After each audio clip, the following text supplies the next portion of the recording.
사람은 위기를 만났을 때 본능적으로 가진 모든 힘과 또 모든 지식을 다해서 빠져나갈 길을 찾으려 합니다.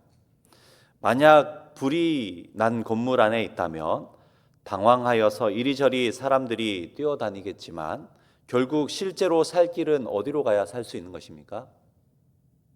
모르시면 죽게 됩니다. 어디로 가야 됩니까? 뭘 따라가야 되죠? 네, 비상구를 따라가야 되죠. 비상구 외에 아무리 다른 길을 찾아도 결국은 연기에 질식되거나 또 불길에 휩싸이게 될 것입니다. 오직 정해진 그 비상구를 따라가야 생명이 보장되는 것입니다. 이스라엘 백성이 애굽에서 종살이 하던 이 마지막 밤에 하나님은 그들에게 탈출의 길을 보여주셨습니다.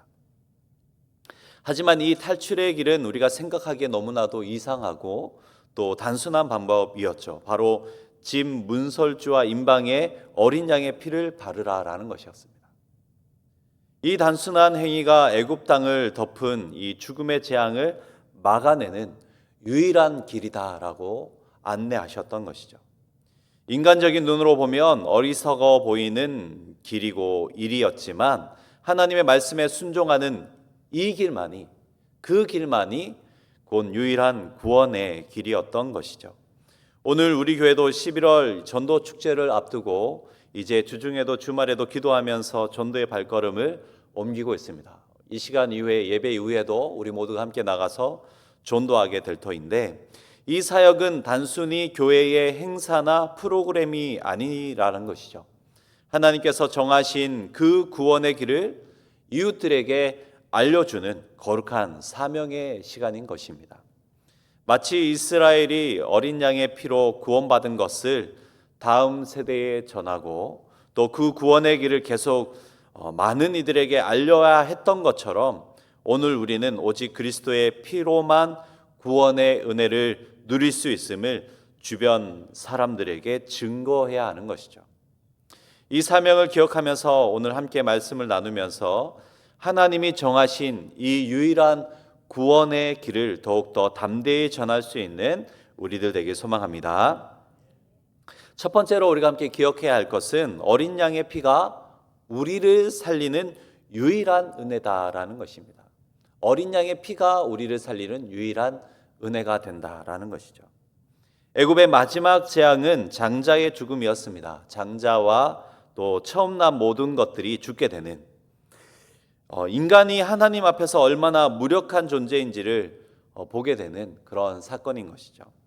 그러나 애굽의 그 마지막 재앙 가운데 하나님은 이스라엘을 위해서 구원의 길을 예비해 두셨습니다.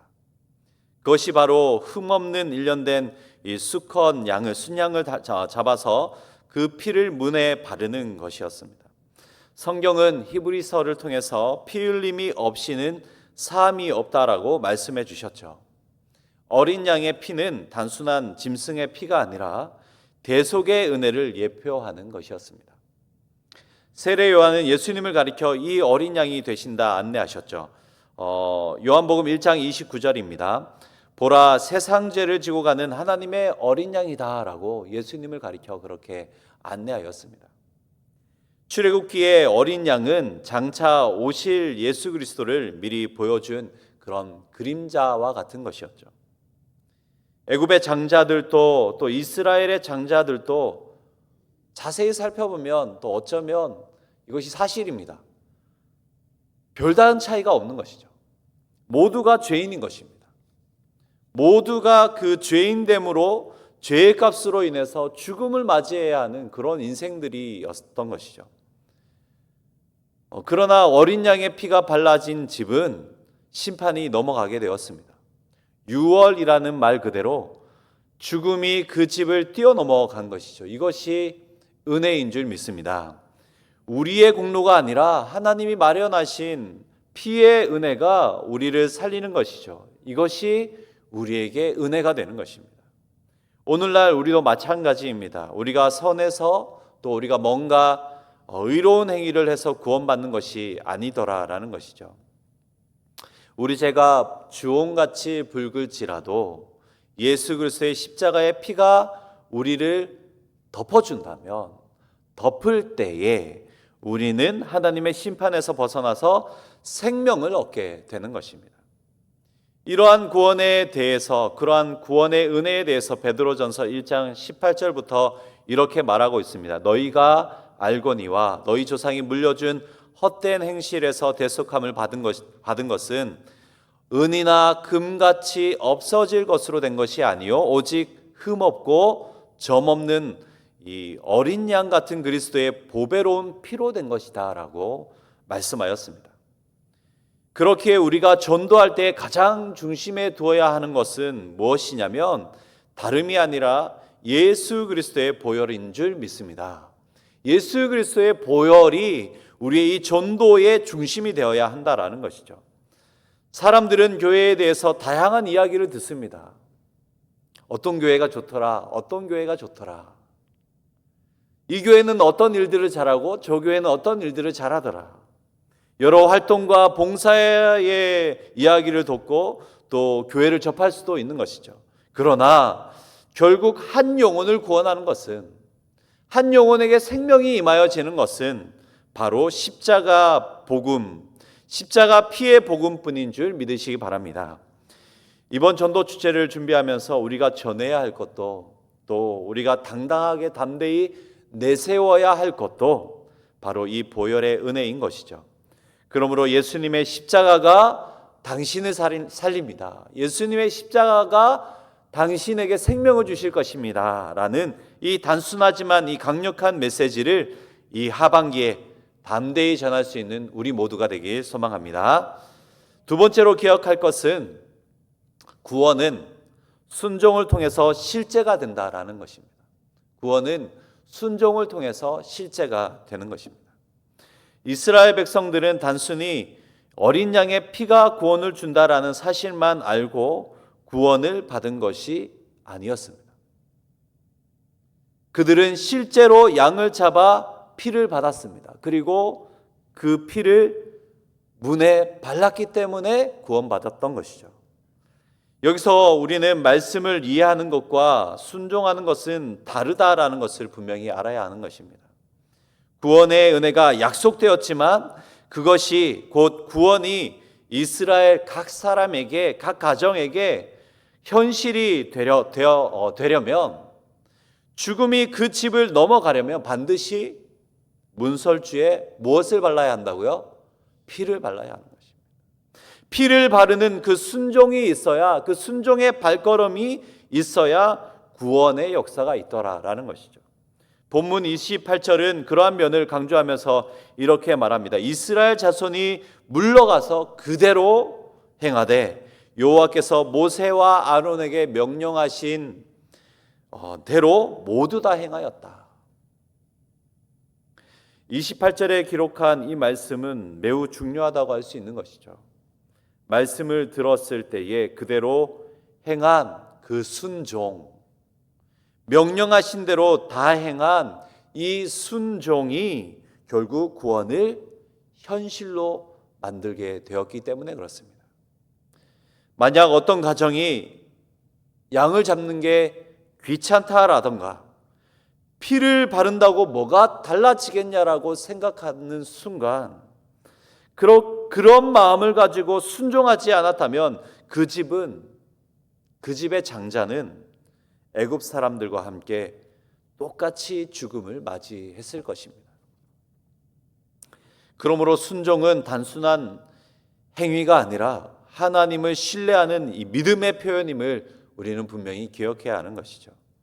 믿음과 순종, 이 행함은 너무나도 중요하기 때문에 성경에 너무나도 분명하게 강조하고 있습니다. 야고보서 2장 26절에도 이렇게 안내하죠. 영혼 없는 몸이 죽은 것 같이 행함이 없는 믿음은 어떻다고요? 죽은 것이다. 믿음은 반드시 이 행함의 순종으로 드러나야 한다라는 것입니다. 믿음과 순종은 분리되어질 수 없는 것이죠. 아브라함이 이삭을 바치라는 이 명령 앞에 순종했을 때, 그렇게 말씀하신 대로 행하였을 때에 그 믿음이 완전하게 된 것처럼 이스라엘도 어린 양의 피를 바르라는 그 명령에 순종했을 때에 구원의 은혜가 또 사망에서 생명으로 이어지는 그런 놀라운 은혜를 경험했던 것입니다. 우리 신앙생활도 마찬가지입니다. 예배하라라는 말씀, 또 용서하라라는 말씀, 또 더불어 사랑하라라는 이 말씀, 주님께서 우리의 삶을 주님 앞에 드리라라는 그런 말씀, 너무나도 분명하게 말씀하고 있죠. 그리고 또 하나님의 주신 그 은혜들을 많은 이들에게 나누라라는 이 말씀, 이러한 말씀은 단순한 지식으로 머리에 담아두라고 주어진 것이 아니더라라는 것입니다. 그대로 행할 때에, 말씀하신 그대로 행할 때에, 그대로 순종할 때 하나님의 약속이 우리의 삶에 현실이 되어지는 것입니다. 순종 없는 믿음은 공허한 이 구호에 불과할 뿐인 것이죠. 마찬가지로 우리에게 주어진 이 전도의 사명도 알고 있다고 다 되는 것이 아니더라라는 것입니다. 예수 믿어야 구원받는다라는 사실을 알고만 있는 것으로는 아무런 소용이 없는 것입니다. 누군가에게 직접 다가가서 전해야 합니다.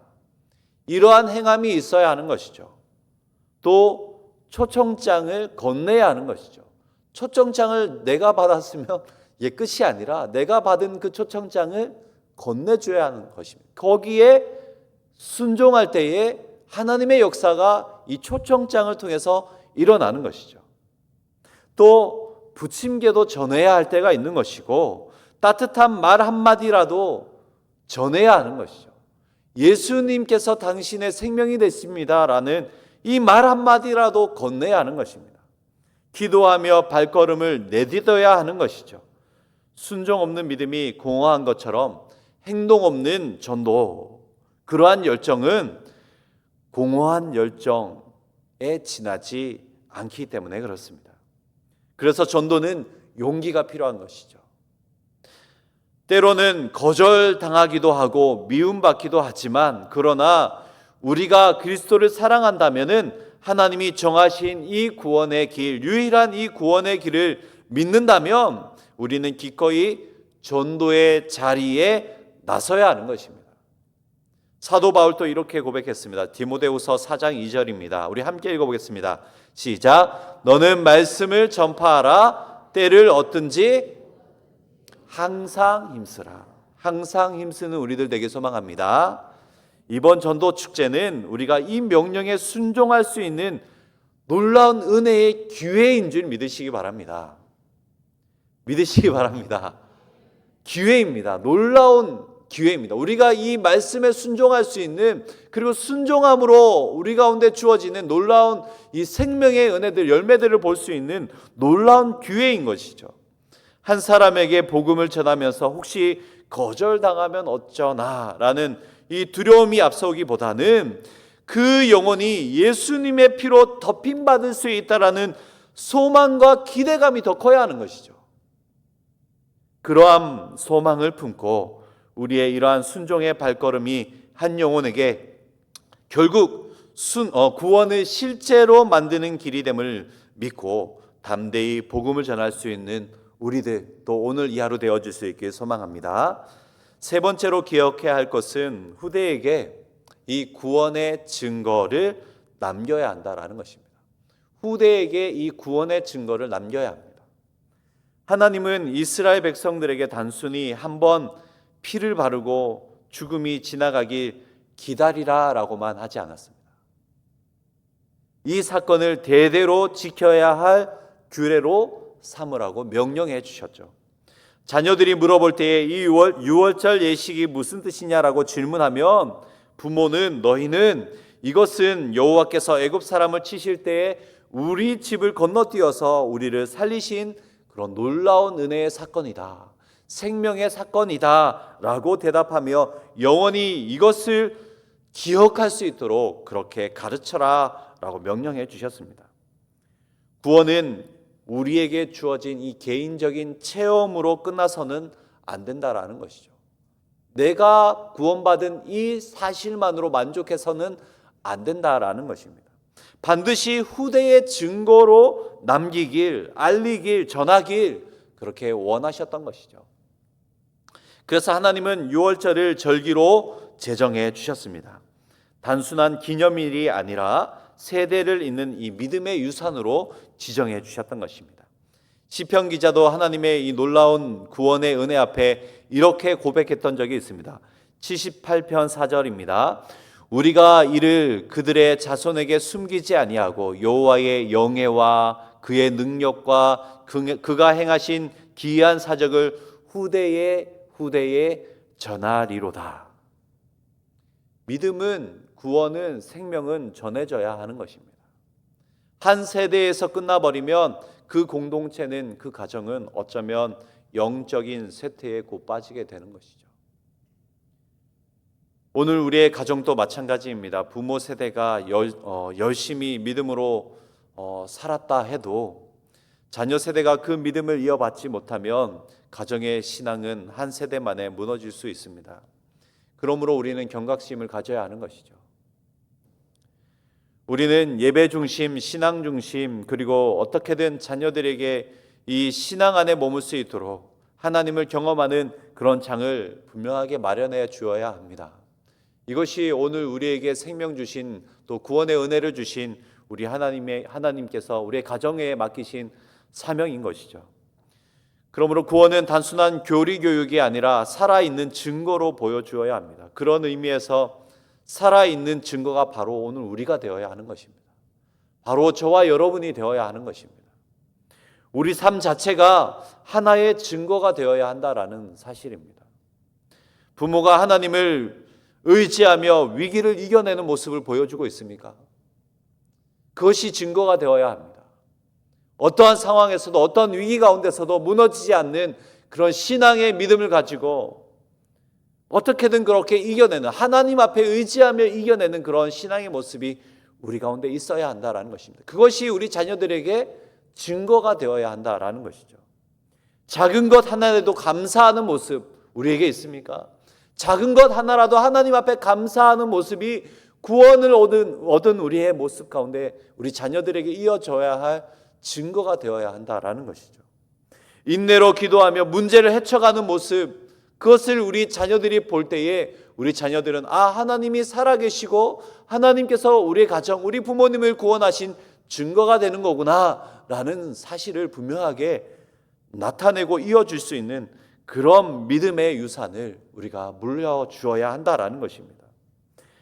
교회 공동체 안에서도 마찬가지입니다. 다음 세대에게 신앙을 전수하는 일이 가장 중요한 사명 중의 하나로 여기며 우리가 그러한 사명의 시간을 보내야 한다라는 것이죠. 어떻게 보낼 수 있습니까? 후대에게 구원의 증거를 남기는 것, 그것은 우리가 힘써 전도하는 것입니다.